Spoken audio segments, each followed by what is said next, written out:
2026ஆம் ஆண்டுக்கான ஜல்லிக்கட்டு போட்டிகளை பாதுகாப்பாக நடத்த உரிய வழிகாட்டு நெறிமுறைகளை தமிழக அரசு வெளியிட்டுள்ளது. கலெக்டர்களிடம் முன்னரே அனுமதி பெறாமல் ஜல்லிக்கட்டு உட்பட எந்த போட்டிகளையும் நடத்தக்கூடாது. விலங்குவதை தடுப்புச் சட்ட விதிகளுக்கு இணங்க போட்டிகளை நடத்த அனுமதி அளிக்க வேண்டும். காளைகளுக்கு தீங்கு எதுவும் ஏற்படக்கூடாது. விலங்குவதை தடுப்புச் சட்டத்தின் விதிகளில் குறிப்பிட்டுள்ளது போல காளைகள் துன்புறுத்தப்படாமல் இருப்பதையும் பாதுகாப்பாக இருப்பதையும் உறுதி செய்ய வேண்டும். ஜல்லிக்கட்டு போட்டிகளை நடத்துவதற்காக அதில் தொடர்புடைய துறைகள் அனைத்திலும் அதிகாரப்பூர்வ குழுக்கள் முன்னரே அமைக்கப்பட்டிருக்க வேண்டும்.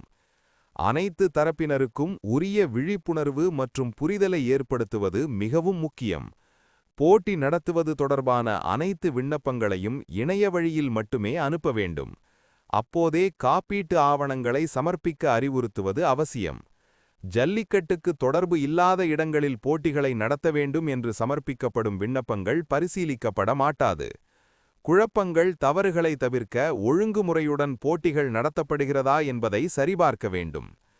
மாவட்ட மருத்துவக் குழு, நிர்வாகம், வருவாய்த்துறை, கால்நடை பராமரிப்புத்துறை, சுகாதாரத்துறை, காவல்துறை, தீயணைப்புத்துறை, விழா ஏற்பாட்டாளர்கள், காளை உரிமையாளர்கள் என அனைத்து தரப்பினருக்கும் வழிகாட்டுதல்கள் வெளியிடப்பட்டுள்ளன.